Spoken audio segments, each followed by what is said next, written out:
This is Sabrina Sumption, and we're talking marketing. Today we're going to discuss setting up a basic blog on Blogger. Blogger is owned by Google, and one of the things that makes that so nice and so convenient is that if you have a Google account, for example, a Gmail account or a Google Plus account, then you have Blogger already set up and waiting for you to utilize. And this can come in quite handy for those who don't want to spend a lot of time and don't want to have to learn HTML, CSS, PHP, any of those really in-depth programs, and you don't want to build it from scratch for yourself. This comes in nice and handy.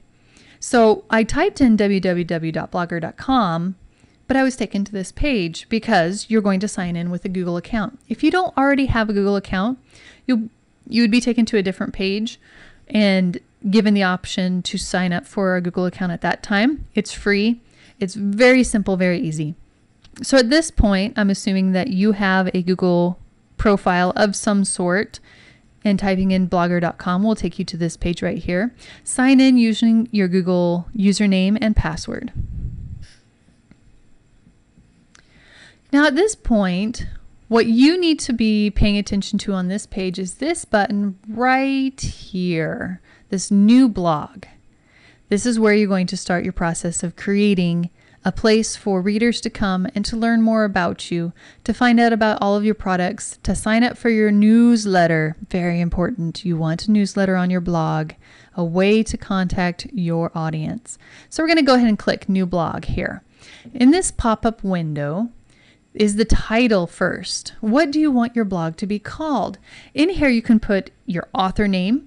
You can put in the name of a book series. You can put in some random name that covers topics that you cover. So gardening crazy lady, or you can have cat lover 5000 if you really want.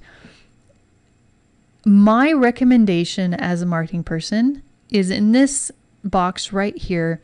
You want your name. You want your author name that you are setting up this profile for. If you're going to write in two vastly different markets, you may want to have different websites for each that you're writing. You can go cross-genre in a lot of genres and not damage your brand. But say you write children's books and erotica. Those two should never meet. Ever, ever, ever meet. Please don't let those meet. You need to separate those. But for the most part, especially new authors, start with your name. Start with your existing name. Now, my mom, I think we have a basic blog set up for her, but I don't think we're doing a lot with it. So in these video tutorials, I'm going to show you how I would set up her blog, and we will probably migrate her over to this once we're done with this process. So first, we're going to start with her name. Katherine Gilmore. So any of you listening, if you like sweet romance, please check out Katherine Gilmore on Amazon.com. There is my shameless pitch for my mother's writing. I like her writing. So Katherine Gilmore is the title. In the title, you can have spaces and it's not going to hurt you. In the address, though, you need to have 0 spaces. You need to just type all the letters and mush them together. So first, we're going to check and see if her name, her actual name, is available. Katherine Gilmore. .blogspot.com.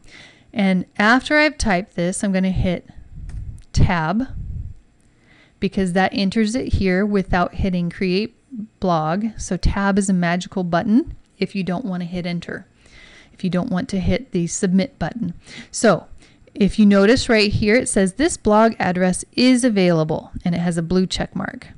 Now let's say, let's try my name. Let's see if that's taken. Checking. Oh, it is available. I wanted to show you what it looks like if your blog is not available. Let's try Mary Smith. That's a very common name here in America. Aha! So this one is taken. marysmith.blogspot.com. You see this yellow exclamation point or yellow square with an exclamation point in the middle. Sorry, this blog address is not available.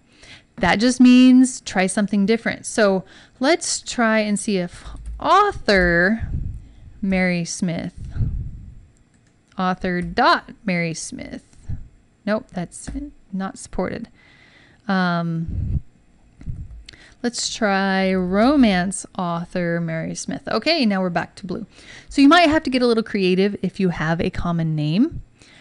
But let's go back to katherinegilmore.blogspot.com, and the blog address is available. You're going to see templates here. It's not vitally important for you to choose a template at this point. You just can choose any general one. You can just start with the simple and you can change it later. In another video, I will show you how to change that and how to customize it to what you want. So right now we're going to say create blog. Creating a blog. Waiting for my computer. It says it was successful. Now you're going to get this pop-up. I'm going to go ahead and show you what's in this pop-up here because it might be something that interests you. Right now, for my mother, you would have to do katherinegilmore.blogspot.com to find her blog. Now, some people want a .com. Some people want an actual website address that takes the user to their blog instead of the .blogspot.com. So we're going to go ahead and hit search just so you can see what this is like. It's giving you the landing page, but it's still thinking, so we're going to wait. Oh, here's our pop-up.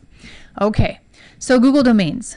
Now, if we look, katherinegilmore.com is not available as a domain, but .net, .org, .info, .systems, I'm sure that, oh, down here, .me, .org, .net, .info, .me, there's a whole bunch of different ways to spell it and say it that are available. We don't want anything that is not a .com. The reason why is when users don't have your business card, but they can remember your name or they can remember generally what your blog's about, they're going to try a couple different combinations, and most people are going to type .com at the end. They're not going to think to try .net. They're not going to try to think .org. They're going to think .com. And if it's not taking people to your site, you don't want to associate your name with it. Do not confuse your readers. Make this as easy as possible for them. So let's try author Katherine Gilmore. And there we go. We could do author katherinegilmore.com, or my mother's middle initial is A, so Katherine A. Gilmore, and that is taken. So that's not available either. And we could play around with all these different combinations. You could put author at the end, Katherine Gilmore author. In the end, you need to find something that you can remember and that you think people around you can remember too. And look this up. Now it's $12 a year to buy this domain name, and this domain name, when people type in www.katherinegilmoreauthor.com, they would be taken to this blog site address. And that is worth the $12 a year for most people. That's $1 a month. That's not too horribly expensive. So as you're looking through this and as you're deciding how you want things to do, this is one option that you do not have to take, and you can always do this later. You don't have to set it up now. But it is an option if you want people to be able to do www.yourname.com. So we're going to click out of there. And here is our basic page right here. And this is your overview. It shows you page views, how many people have looked at your blog. This is for comments, how many comments have people published on your blog. This comments awaiting moderation, you can actually set up that you have to approve comments before they're live. We'll cover that in another video.